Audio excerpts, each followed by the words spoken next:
Good morning, everybody, and welcome to the second Metabolomics South Africa Symposium, as well as annual general meeting that we will be hosting later today. Thank you so much to everybody for responding to our call, as well as to the various subcommittees, as well as the leadership of Metabolomics South Africa for taking out the time to assist and making sure that the symposium takes place over the next 2 days. I'd also like to say a special thank you to our partners, ACGT, as well as DIPLOMICS for partnering with us and making sure that we are able to then assist our delegates with providing the various workshops as we've done throughout the year, as well as the symposium, which is mainly supposed to showcase then most of the research that is being done currently. So just a reminder to everybody to please mute your mics. There will be time available for questions, and at that point you can raise your hand or unmute. But while our speakers are live, I please ask that you please keep your mics on mute. So as I've said, welcome and thank you so much to everybody. An additional thank you to our sponsors who has also, sort of jumped in and assisted us in making this event possible, as well as donating some prizes for our speakers. So I will tell you a little bit more about that later. So without further ado, if Fidel is present, I'm going to hand over to our chair to then welcome everybody officially. Over to you, Fidel.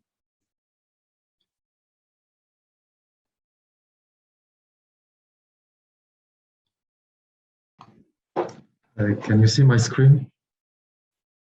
Yes, I can.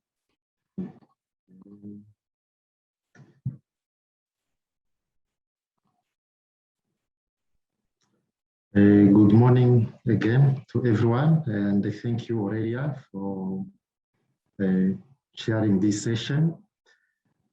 Just also to say a warm welcome to everyone who have joined and those who will be joining. We start the second symposium of the Metabolomics South Africa in the first annual general meeting today, 2 days. And as you may all know, Metabolomics South Africa was established in 2018 and is now an affiliate to the International Metabolomics Society. We share the goals and the mission in advancing the field of metabolomics.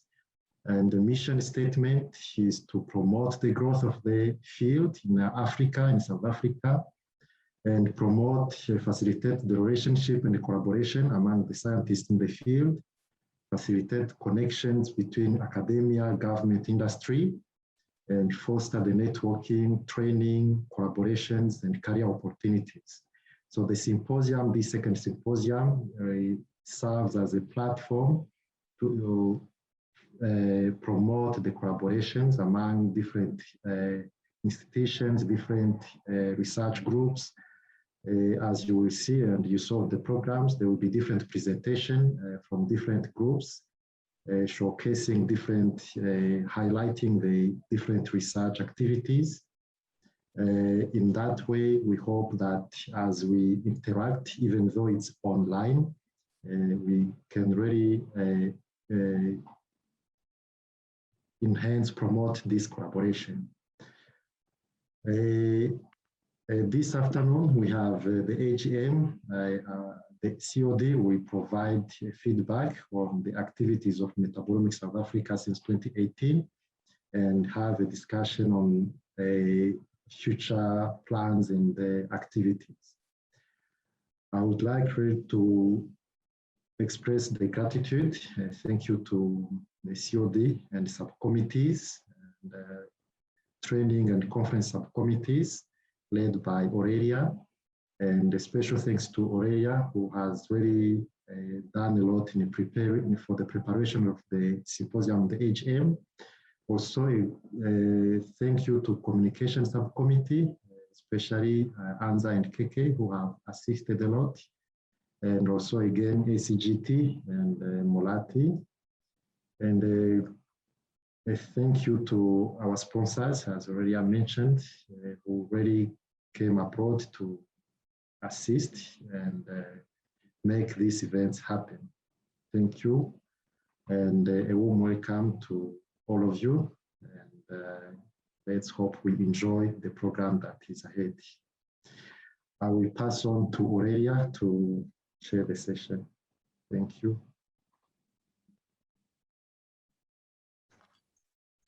Thank you so much, Dr. Fadal.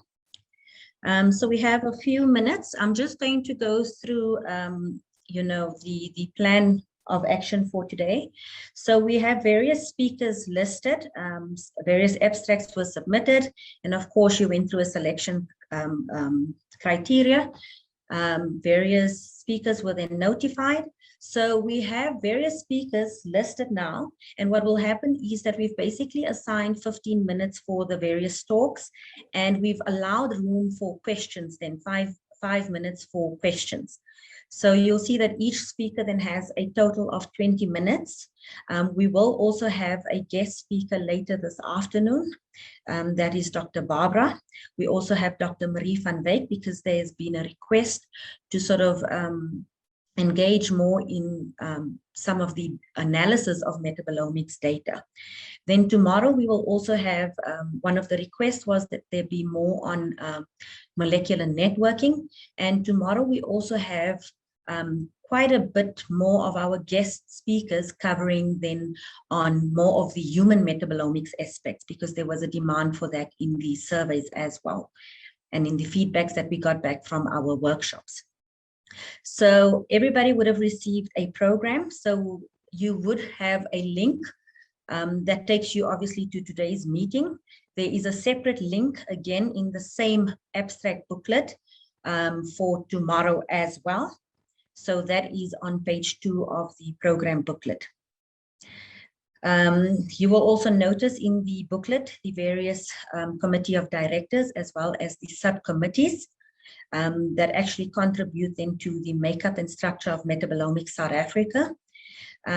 If there are any questions during the presentations, just a reminder then to please either post your question in the chat or to then please raise your hand so that we can then let you know when you can unmute and then actually ask your question. So our first speaker that we have today will speak to us on molecular networking as a dereplication, prioritizing, and scouting tool for screening secondary metabolites of bioactive South African marine invertebrate extracts. Our speaker is Dr. Jarmo-Charles Kalinski from Rhodes University. If you are present, Dr. Kalinski, you can please go ahead and share your presentation. A kind introduction.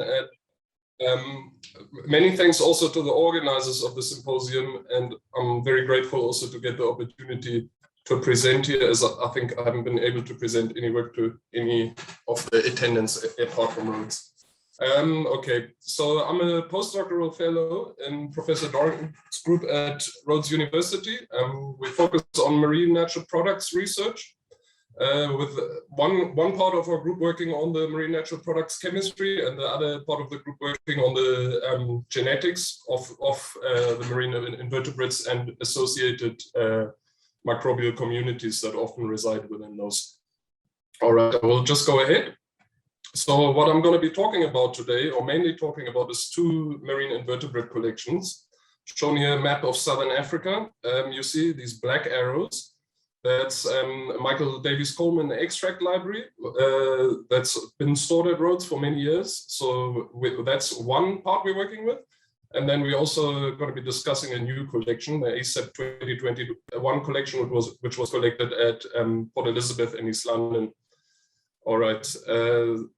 Overall, I'm just going to introduce a general workflow we've been using for this project. So on the left, again, you see the MDC, Michael Davies Coleman extract library. Basically, we have pictures of the old sponges when they were collected, and marine invertebrate sponges and decidians, to be precise. We have them in these jam jars. And then what we started off with is overall 321 extracts that's combined the MDC library and the ACEP 2021 collection. Those were screened for antimicrobial activity and cytotoxicity, of which 26 extracts were found to be particularly bioactive. Then we moved forward to LCMS analysis of these extracts, followed all that information that we got from the LCMS analysis. We put it in a molecular network, which led us to identify interesting extracts for prioritization, for purification, and that with the end goal of structural characterization and then advanced bioassays of the isolates. So first, we're going to be talking about the MDC library. So what you see here is a molecular network of the active extracts from the Michael Davis Coleman library. This is based on a feature-based molecular networking workflow. So basically, the data is pre-processed in MZMine, and each of these nodes that you see corresponds to one particular ion. Some compounds can occur in multiple ions, let's say multiply and singly and doubly charged, and then you will get two nodes for those. But each node is one particular ion, and then the edges connecting the nodes correspond to spectral similarity based on the MSMS or fragmentation spectra. And what I've added in here in the labels is in the black boxes, you can see those are annotations of compound class through GMPS, through the molecular networking workflow. And they're not necessarily precise, it just gives you an idea of the general compound class that one is matching those particular ions to. And then in the white boxes, you see annotations that have somewhat more confidence because they're either informed by isolations we did, isolations someone else did on those same extracts, or very good matches and literature reports. So first of all, there's the pyrroloaminoquinones. This is from a Tzitzikama sponge. We've been doing quite a bit of work on that. I'm not showing a structure here because we're going to show the structures later and go a bit more detail. And we also have rhizochalin. Sorry, I just have to move something. And related analogs here from Oceanapia sponges. Likewise, I'm going to introduce the structures on another slide later. Same goes for variabilin from Samosinia sponges. We get like a nice cluster here. And then also we have Irillis sponge we've been working on.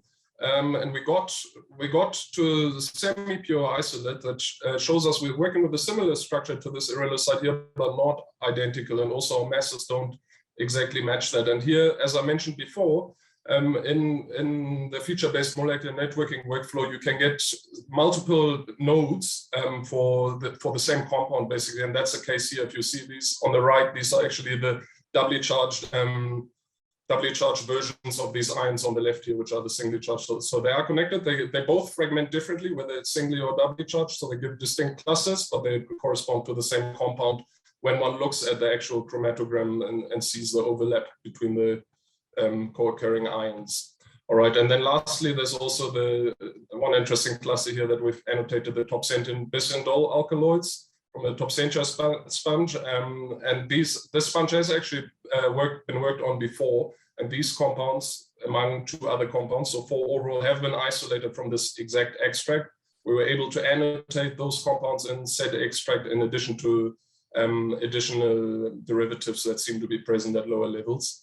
And I've also mentioned we did bioassays on these crude extracts. So here for the Topsentia, I'm showing that we're finding S. aureus activity, what you see in yellow here, viability at about 40%, so inhibition of S. aureus viability. And that correlates also with literature reports because these compounds are actually active against pyruvate kinase from resistant Staph aureus, antibiotic resistant Staph aureus. Okay, so then we're just going to focus quickly on this cluster down here. That's what you're going to see on the next slide. So this is from 2 separate Oceanapia sponges, Oceanapia ramsay from South Africa and from Mozambique. And we basically did a LCMS analysis, did the molecular networking, and then you see that both extracts and the main components are very similar in what they contain. This main cluster here, main node, we identified as rhizochalin through isolation. So we isolated the compound, then got full NMR data and MSMS spectra and matched it to this node in the network. However, we're not sure of the position of this carbonyl group at this point because just due to the 1 and 2D NMR spectra, we can't securely locate that the position of that carbonyl group. So we'll have to do some decomposition experiments to finally determine if we have exactly this structure or possibly a different positional isomer. And then also we're able to annotate through the molecular networking this node here as ocean apicite, also a known compound. We haven't been able to purify it yet because all of these actually elude quite closely. So it's a fairly tricky procedure we're currently busy with. And then you also see some of the other nodes, for example, this 310, it's a rhizochalin. These are doubly charged ions, importantly. So the difference of 7 here corresponds to a difference of a CH2 group. So this 310, for example, is a new compound. So we're informed now.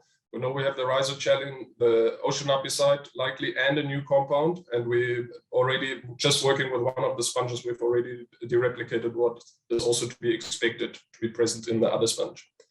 All right, and now I'm going to move to the ASET collection. So this is our most recent collection of marine sponges only in this collection. So again, what we did is bioassays of the crude extract. I mean, this is not the full collection. I've just included only the bioactive ones. And then basically, similarly, we get, again, a cluster that's related to variabilin from Samosina sponges and a cluster that's related to pyrroloaminoquinones from Tzitzikama sponges. And these are new Tzitzikama sponges. I'm going to talk about them a bit closer later as well. And we also see a whole lot of clusters that are unidentified, like this red one here, for example, which could be interesting compounds that we may follow up. But at this point, we're basically screening everything that's present in our library and then focusing bit by bit on the ones that show most interesting bioactivity. Okay, now we're just going to focus quickly on, this is also a feature-based molecular networking workflow, by the way. Just going to focus on the variabilin cluster from Samosina. So what we did there is we worked with one of the sponges and isolated variabilin, and that allowed us to basically annotate one of the central nodes in the molecular network. This molecular network that you see here looks a whole lot more complex because it is actually not a feature-based networking workflow. It's a classical workflow. So we just take the raw LC-MS data without any enzyme pre-processing. And the reason we did that is because actually for the data for these sponges was acquired at different chromatographic methods. So you can't do an alignment in enzyme. So we just chucked it in. But what we see is a variabilin that's present actually in all these 6 sponges we analyzed here. All of them are Samosina. And some of them, especially the 046, you see that has a related cluster of compounds that are yet unknown to us, but which we think are structurally quite closely related to this and probably adducts of sorts because they have a larger mass to charge ratio. So then just to explain this here, this is just so you get an idea, other structures that have been isolated previously from Samosina sponges, this Yersinia lactams here. In our network, however, we don't get matches for these. So likely we have some new compounds in there, or we haven't been able to match them to any variabilin cis-terpenes of those particular mass to charge ratios. So that's one of our ongoing work is now to focus to get some of the newer variabilin derivatives. Okay, now I'm going to make a bit of a jump. I'm going to go to pyrroloaminoquinones, but to introduce this, I have to go back a bit. So this is basically figures from a paper from 2019 of ours that you see here. And what we did is we analyzed South African sponge Tzitzikama fabus. We had basically a large collection of them, analyzed them through LC-MS, the feature-based molecular networking workflow. And what we found, we actually had 2 chemotypes of, within the same species, basically we had 2 chemotypes. Some of the Tzitzikama sponges produce mainly macaluvamines and pyrroloautoquinones, whereas the other Tzitzikama sponges abundantly had discorabdins and Tzitzikama-amines. So also at the same time, we noticed that phenylalanine was present at higher levels in those Tzitzikama fabus sponges which contain macaluvamines. And on the right here, you see the biosynthetic pathway of, or the proposed biosynthetic pathway of pyrroloaminoquinones. Starts off with tryptophan through a series of reactions to lead to macaluvamines or pyrroloautoquinolines. No one is quite sure yet. And then importantly, in the next step, those are converted to, those are converted to macaluvamine D through linkage of tyramine. And phenylalanine is a precursor of tyramine. So it's noteworthy that we find macaluvamines and phenylalanine in one set of sponges and those larger pyrroloaminoquinones in the other set of sponges of the same species. So we think there may be some biosynthetic blockage, that basically this linkage reaction just isn't happening. So that's a background of how we discovered two chemotypes in T. favis. And here in the picture, you can see when you initially put them in ethanol, right after collection, you already see a stark difference in just the color of the extract. Okay, so now on the next slide, what you see, this is on the left, this is from work we published earlier this year. That's basically a more detailed approach to the analysis I've shown in the previous slide, where we now analyzed different T. favis chemotypes, T. favis chemotype 1 in blue here, and then in red again the chemotype 2. And then we also added in a couple of other sponges. And here, just to locate, we find mainly the macrofauna up in this cluster, cicicamamines are this cluster, discorabdins, C3-carbonyl discorabdins are this cluster named I, and 3-dihydrodiscorabdins are this cluster named J. So what we did now, what we had in the 2021 collection are the sponges that you see described on the right. So that's 6 cicicama sponges of 4 different species. All the ones that are underlined are new species. So the Cicicama madiba, the Cicicama amatola, and the Cicicama bucci, the new species that haven't been previously described. So we put them through our molecular networking workflow, and we found that most of them are quite similar, except for the bucci.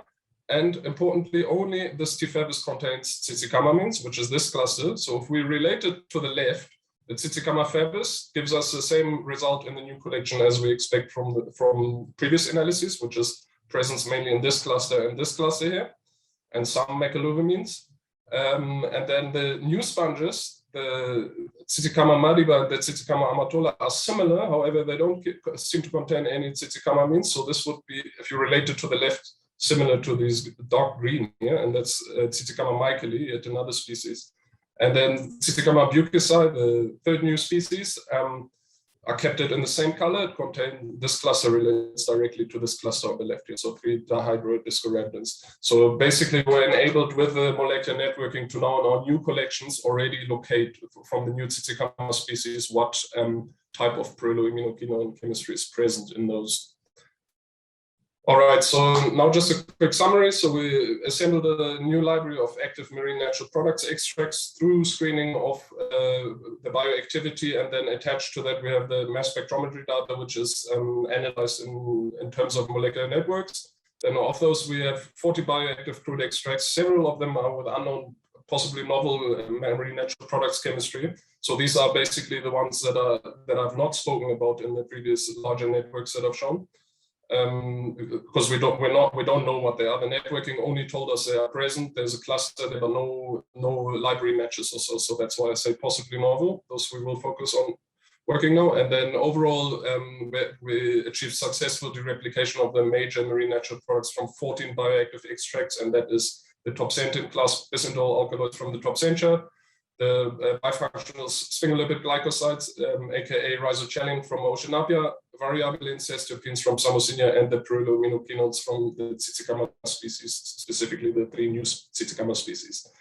And then furthermore, we have now prioritized 8 bioactive extracts for further preparative work, where we hope to isolate novel marine natural products, which are always a beautiful thing. And then also the selection of our sponges is ongoing. So we're going to be adding another 150 extracts at least in the near future to our analysis and our new library, basically. All right, so now I just want to acknowledge the people who contributed to this work. This is, of course, first of all, my boss and our PI, Professor Rosemary Dorrington, who leads the group. And then Dr. Shirley Parker-Nance, who's responsible for collection of sponges and taxonomy, that's identification for the sponges, and mainly works on spicule analysis under the microscope. Then there's Tarryn, who's the marine natural products lab manager and MSc student in our lab. She helped me with the creation of the molecular network and the acquisition of the LCMS data. There's Michelle Isaacs, who is involved in bioassays of the crude extracts and compounds we isolate. There's Alexandros Polyzois, who worked on the variabilin from the Samosinia that I've shown. He's also involved in stromatolite research and metabolomics on stromatolites. You see him here. You may not be familiar with the stromatolites, but they're quite interesting. There's Dele Abdissa, who's a PhD candidate in our lab. He's been working on the Oceanapia sponges and is busy now isolating very close to isolating the new derivative of rhizochelin, and then there's Idris and Njanje, who is a PhD student and involved in also the bioassay of the crude extracts, and then more detailed bioassays of our isolates.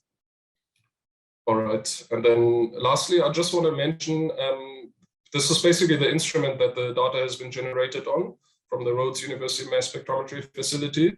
And we recently appointed specialists to operate the instrument for us on a constant basis, basically. And I just want to mention this in terms of networking, that we do offer LC-MS analyses there on the ESI QTOF, and yeah, we can do different things: determination of exactness, recording of fragmentation spectra at various parameters, quantitation, chemical profiling of mixtures, which also will give assistance in terms of data analysis, and then other features that are available. There are cryospray probe, APCI, and also we have GCM SMS facilities.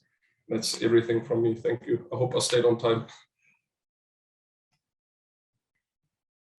Yes, thank you so much, Dr. Kalinski. You are spot on in terms of time. Yes. Okay. You're welcome to stop sharing. There are some questions for you in the chat. I'm just going to read those to you. Yeah. I think you answered the first one, because the first question was, what LC-MS do you use? And I think your slide just showed us that it was the LC-MS and it's ESI QTOF. Yeah. But there was an additional question that asked, in what file format do you receive your data? Well, then Bruker files. So then from the instrument straight, and then we there's a script we have for Bruker data analysis that just converts them to MZXML. So we work in MZXML, MZMine, and then process that, and then export as the standard workflow is MGF and CSV, and those basically they're very small process files that you then upload to gnps for feature-based molecular networking workflow. Yes. Okay, so Dylan, I hope that answers your question. There's another question from Dr. Fidel. Have you explored the in silico fragmentation tools?